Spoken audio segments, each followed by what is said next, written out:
Implicit and explicit function हम लोग इस तरह समझ सकते हैं कि ये function is defined by an equation not solve for the dependent variable is known as implicit function. Suppose कि इम्प्लिसिट फंक्शन किसको बोलेंगे, जिसमें कि हम लोग डिपेंडेंट, जैसे सपोज एक्सप्लिसिट इम्प्लिसिट का मतलब ये समझ लो कि अगर कोई फंक्शन लिखा हुआ है तो अगर y equal to F of X के फॉर्मेट में लिखा हुआ है तो ये क्या कहलाएगा, ये कहलाता है एक्सप्लिसिट। ठीक है, इसको क्या बोलते हैं, एक्सप्लिसिट फंक्शन। अगर कहीं पे दोनों कंबाइन होता है जैसे x comma Y equal to 0 या कांस्टेंट, ठीक है, तो ये जो कहलाएगा वो क्या कहलाएगा, इम्प्लिसिट। जैसे ये लिखा हुआ है X cube plus Y cube equal to 1, तो ये जो है ये दोनों कंबाइंड फॉर्मेट में लिखा हुआ है, एक्स एंड वाई दोनों सेपरेट करके नहीं लिखा हुआ है। ठीक है, मतलब वाई इक्वल टू समथिंग के फॉर्मेट में नहीं लिखा हुआ, तो ये कैसा फंक्शन कहलाएगा, ये कौन से फॉर्मेट में आएगा, F of X comma Y वाले टाइप में आ जाएगा। तो ये जो फंक्शन कैसा कहलाएगा, इम्प्लिसिट फंक्शन कहलाएगा, राइट। तो यहाँ पे क्लियरली यही मेंशन करके लिखा हुआ है कि if y has been express in terms of x alone then it is known as explicit function.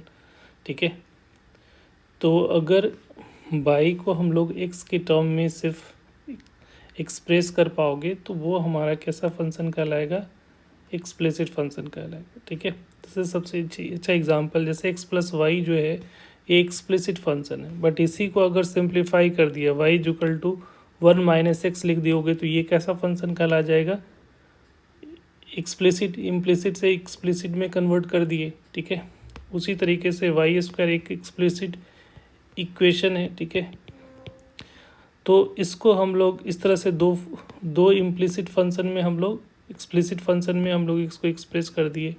ठीक है, तो यहाँ पे जैसे लिखा हुआ है Y square is equal to X, ये जो है पाराबोला ये फंक्शन नहीं है, बट इसका जो है वाई इसको सॉल्व करोगे तो इसका दो वैल्यू आएगा, Y equal to root X और एक आ रहा है Y equal to minus root X. ठीक है, तो ये दोनों फंक्शन है। ठीक है, एक जो है पॉजिटिव वाला ऊपर वाला पार्ट को डिनोट करेगा और जो नेगेटिव में है वो नीचे वाला, ये Y equal to minus root X का है, ये Y equal to root X का ग्राफ है। तो ये जो है इस इम्प्लिसिट फंक्शन को दो एक्सप्लिसिट फंक्शन में कन्वर्ट कर दिया गया। ठीक है, तो corresponding each implicit function there can be 1, 2 और more explicit function satisfying it. इसका मतलब हुआ कि अगर एक इम्प्लिसिट फंक्शन से एक से ज़्यादा एक्सप्लिसिट फंक्शन बनाया जा सकता है या सेटिस्फाइड कर रहा होगा। ठीक है, तो इसका मीनिंग ये हो रहा है। ठीक है, आई होप क्लियर हो गया होगा। Thank you.